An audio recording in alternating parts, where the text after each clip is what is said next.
What's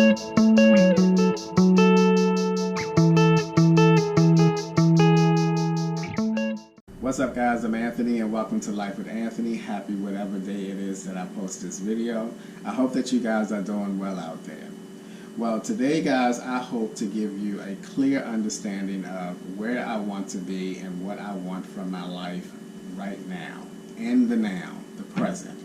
Now, I know that I have gotten on here and said, I want to do this, I want to do that, I want to try this, I want to try that. And it seems like every 5 minutes I get on here, I'm telling you guys something different.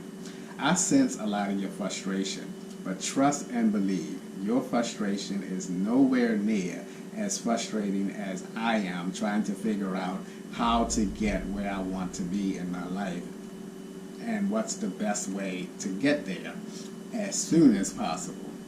So, today, again, I hope that you will have a clear understanding of my whole, or a better understanding of my whole thought process and the indecisive decisions that I have been making, both with myself and sharing those with you guys.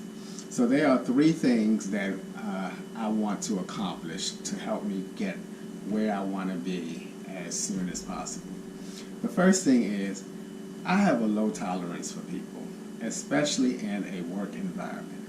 It seems the older I get, the lower my tolerance to be around people gets. I want to be put in a position where I can be around people when I want to be around people, especially in a work environment. I've always been the type of person that didn't mind spending time with myself.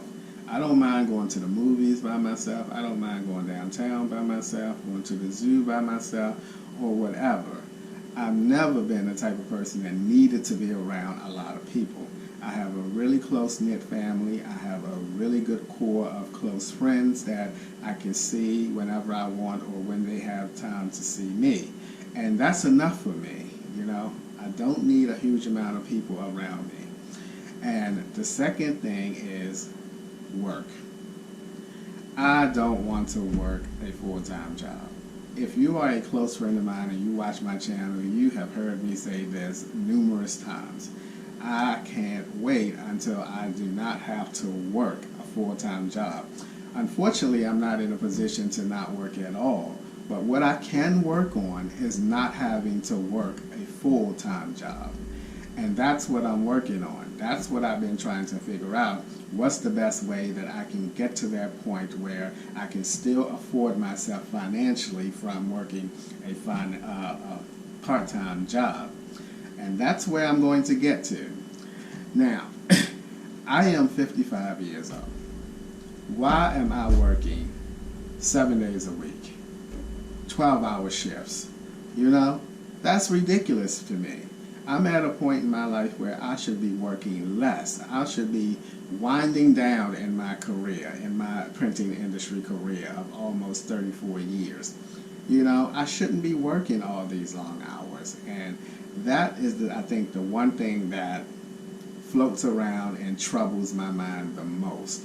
Every time, I know, it's great to have a job that allows you to have all this overtime and you have an opportunity to make all this additional money, but at what cost? At what physical cost? At what mental cost does that have on you? You know? So at some point I have to say, okay, this is enough. Let's really, really focus and take action on not having to work a full-time job. At 62, I'm done. No matter where I am financially, I am done working. So for me, it's important for me until I turn 62 to try and work less and not continue. If I stay in the printing industry, if I stay in the printing industry, I am going to be working like I'm working now until I turn 62, 7 days a week, 12 hours, this and that, especially at the company that I am at now. And that's not what I want to do, you know? So that's the second thing. The third thing is, I would like to pay my car off next year, as I mentioned to you guys before. It's so important to me that I'm able to pay that car off next year. If I pay that car off next year, I would have paid that car off almost 3 years in advance. And that's huge. And that will be huge for me to look at my overall monthly expenses and say, wow, I don't have that $450 expense anymore, you know? And I need to do that because that will also put me in a better financial position. It will also allow me to save more money so that I can, once again, contribute that to not having to work a full-time job. So it's important that I pay that car off. Now, with all that said, I have decided that I am going back into van life because going back into van life will allow me to get to those places and accomplish those things the quickest. And I know Jamin had mentioned in her comment, you know, what's the sense of urgency to save money? Is it for this? Is it for that? I hope today answers those questions. I did answer those questions in the personal comment section with Jamin. But yeah, that's where I want to be. And going back into van life will allow me to get to those things by the end of next year. Now, re-entering van life, I'm entering it with a time frame in mind because I don't want to start and then, you know, give up or get frustrated. I figure if I give myself a time limit, if I happen to go through a rough patch, I can at least talk myself, say, come on, Anthony, you can make it to here, this or that. So the time frame is from the end of September when this lease is up until the end of May of next year. I'd rather van dwell in the wintertime than the summertime because there are far more things you can do in the wintertime to stay warm than it is in the summertime to stay cool. So from end of September to end of May. Now, if when I get to that point, if I decide, okay, you know, you did okay, let's keep going, then I will make that decision at that time, you know. I also decided that when I re-enter van life that if I happen to go through a rough patch, that I will just check into a hotel or motel for 2 or 3 days, reset myself, and then keep it moving. Rather than to say, oh my God, I can't do this no more, give up. And hopefully with this already preset in my mind, that this will help me to make it through that time.